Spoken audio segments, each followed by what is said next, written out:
আজকের আলাপ কেমনে এই চাপ থেকে মুক্ত হইতে পারবে আমলাতন্ত্র ব্যুরোক্রেসি।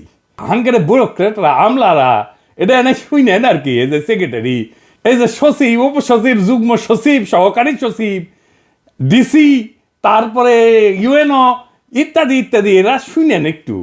আসেন আল্লাহর নামে শুরু করি। এবার পিনাকি ভট্টাচার্য ও ইলিয়াস হোসেন মিলে 11 থেকে 20তম গ্রেডের সরকারি কর্মচারীদের বেতন নিয়ে আঁচ তোলার ঘোষণা দিয়েছেন।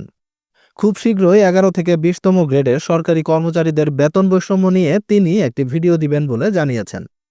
11 থেকে 20তম গ্রেডের সরকারি কর্মচারীদের বেতন নিয়ে তিনি এখন রিসার্চ করছেন, সেজন্য তিনি একটু সময় চেয়ে নিয়েছেন।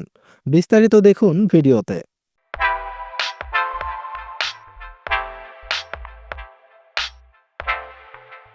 পিনাকি ভট্টাচার্য তার ভেরিফাইড ফেসবুক পেজে 11 থেকে 20তম গ্রেডের সরকারি কর্মচারীদের বেতন নিয়ে একটি পোস্ট করেছেন। সেই পোস্টে তিনি লিখেছেন, 11 থেকে 20তম গ্রেডের সরকারি কর্মচারীদের বেতন নিয়ে আমি আর ইলিয়াস কাজ করব। আমাদেরকে একটু রিসার্চ করার টাইম দেন মেহেরবানি করে।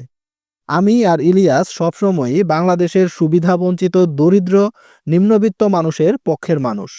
আমরা আমাদের সাধ্যের সর্বোচ্চটা দিয়ে আপনাদের জন্য চেষ্টা করব।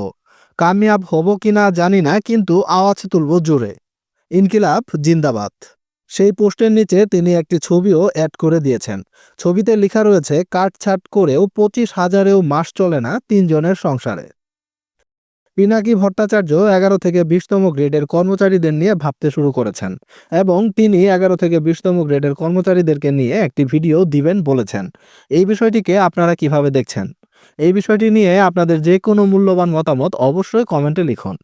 আর আপনি যদি এই চ্যানেলের ভিডিও প্রথমবার দেখে থাকেন তাহলে অবশ্যই চ্যানেলটি সাবস্ক্রাইব করে রেখে দিন, পরবর্তীতে এরকম গুরুত্বপূর্ণ ভিডিও আরও পেতে চাইলে।